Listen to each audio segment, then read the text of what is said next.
Bkhait University. تفضل دكتور الله يرضى عليك. بسم الله.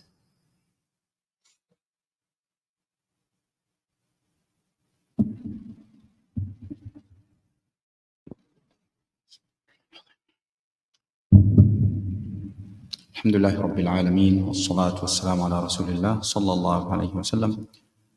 طبتم وطاب ممشاكم وتبوأتم من الجنة منزلا. May Allah subhanahu wa ta'ala reward you for coming to His house. May Allah subhanahu wa ta'ala make our place in the akhirah, in the paradise. Ameen.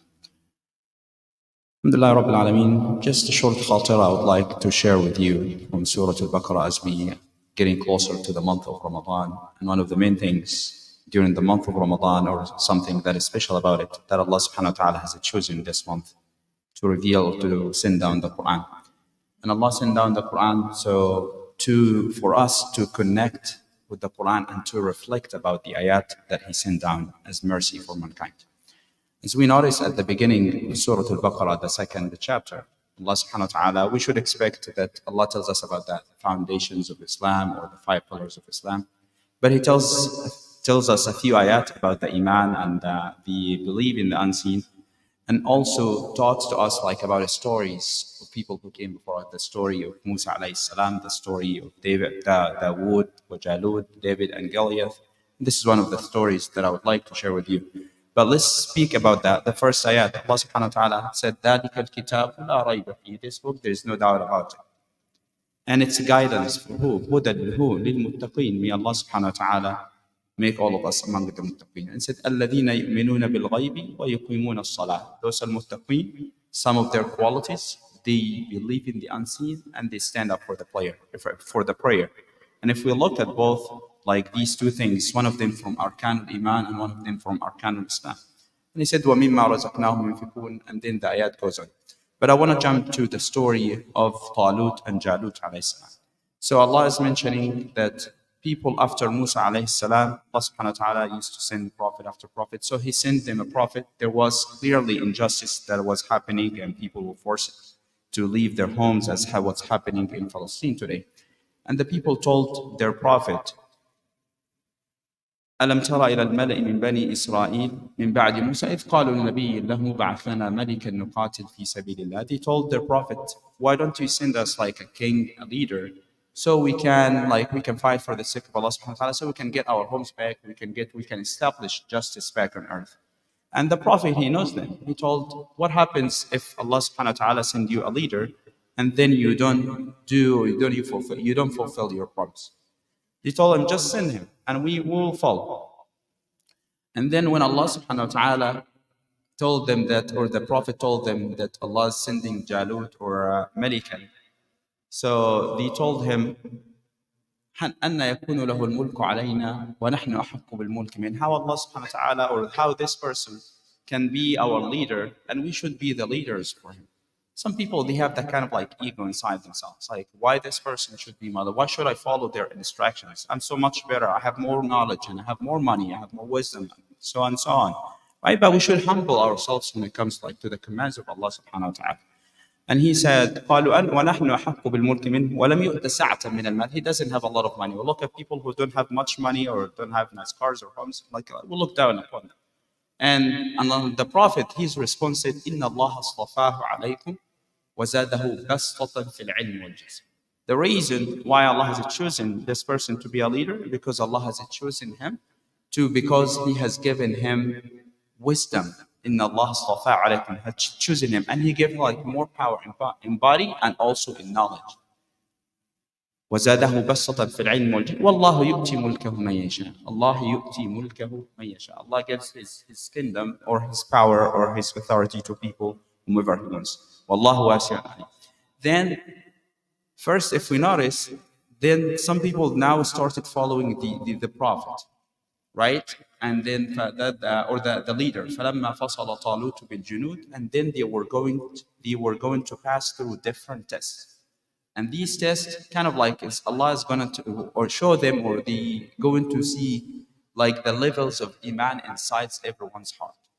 And this is something that we keep in mind when we're reaching Ramadan. Like, how would we connect to Ramadan, to the Quran?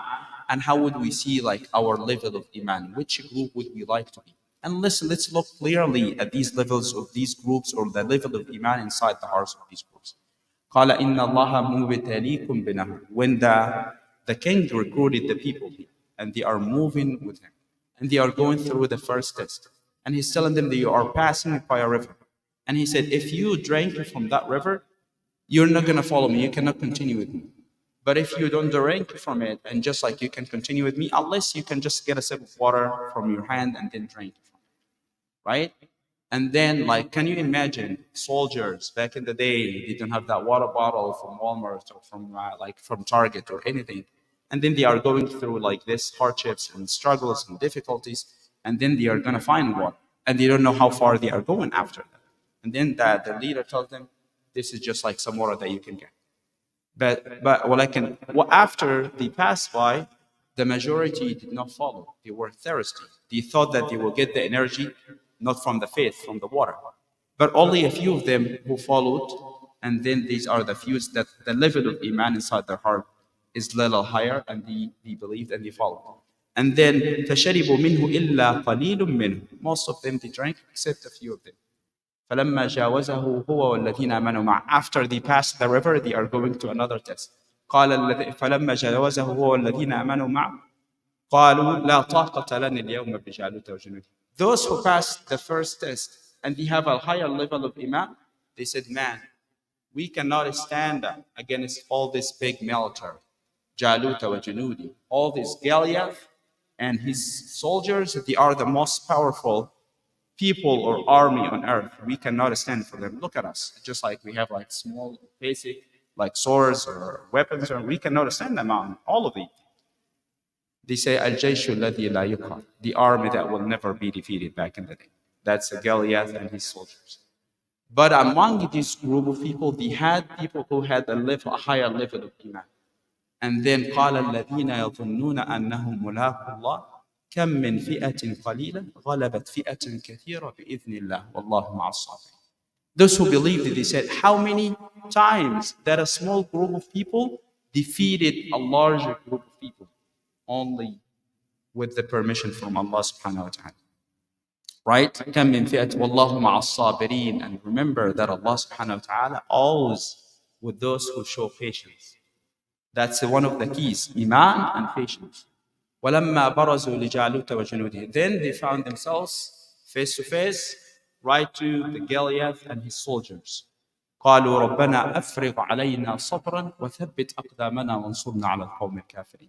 Then when they were face to face with Goliath and his soldiers, third key here, they raised their hand and made dua to Allah subhanahu wa ta'ala and asked Allah subhanahu wa ta'ala to give them more patience. And ثبت أقدامنا, make us stand strong and firm, and give us victory among those who caused injustice and those who disbelieved. And then فهزموهم بإذن الله وقتل داوود جالوت. He defeated them again with the permission from Allah subhanahu wa ta'ala. And then only one soldier here, he was subhanallah, Allah subhanahu wa ta'ala has given him like the wisdom as well. Jalut, Dawood alayhi salam. وقتل داوود جالوت وآتاه الله الملك. Dawood killed, or David killed Goliath, right? And Allah subhanahu wa ta'ala later gave him what? Give him power. And this is what we notice constantly with a lot of stories in the Quran. For Musa alayhi salam, the Pharaoh, he was like raised to high in earth. It was like a lot of distractions. But what happened? And then we find that always Allah subhanahu wa ta'ala said, إِنَّ الْأَرْضَ لِلَّهِ يُورِثُهَا مَنْ يَشَاءُ مِنْ عِبَادِهِ. The land belongs to Allah subhanahu wa ta'ala. And Allah will make those servants or his servants will inherit the land. The reason why I'm sharing this story with you, again, I was talking to a friend yesterday, subhanAllah, and I was saying, like, some people say, like, why these people started doing things on October 7th. And I had a phone call from a friend in Florida a few weeks ago, and he's saying, like, why do you cook the elephant? And the answer, when we think about these things, first of all, we should have an understanding from the Quran. What's happening today in Palestine or in Gaza, the massive killing, as a matter of fact, it happens every day on a smaller scale. And it started not October 7, but it started more than even before 1948. Long time ago, they started taking the land from people like step by step, kicking them out of their homes. And I give a silly example everywhere I go. I said, I want you to imagine if you live in a 4-bedroom like house and somebody comes and promise their friend your home and they take 3 bedrooms out of this house and they leave you only 1 bedroom, even they can put you in a corner and they keep beating you, controlling your water, electricity, controlling the AC, controlling everything. And sometimes they kick you in the backyard. How to live in the backyard in a tent and deprive you from even basic necessities of life?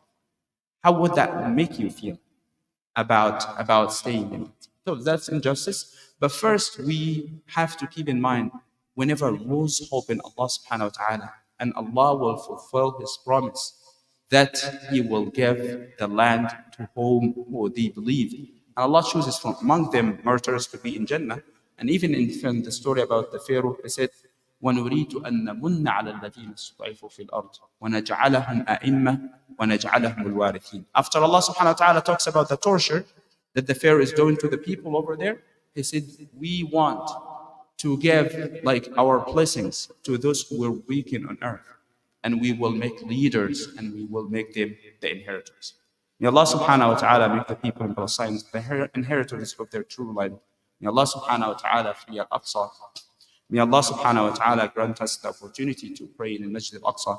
May Allah subhanahu wa ta'ala help those who are weakened on earth to be strong and to stand firm. And may Allah subhanahu wa ta'ala give them food and water. May Allah subhanahu wa ta'ala give them tabat in this life and in the hereafter.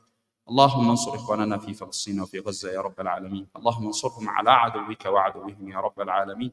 اللهم انصر كتابك وسنة نبيك وعبادك الصالحين. اللهم انصر من نصر الدين واخذل من خذل الدين. ربنا عليك توكلنا وإليك أنبنا وإليك المصير. ربنا آتنا في الدنيا حسنة وفي الآخرة حسنة وقنا عذاب النار. ادخلنا الجنة مع الأبرار برحمتك يا عزيز يا غفار. صل اللهم وسلم وبارك على محمد النبي الأمي وعلى آله وصحبه وسلم.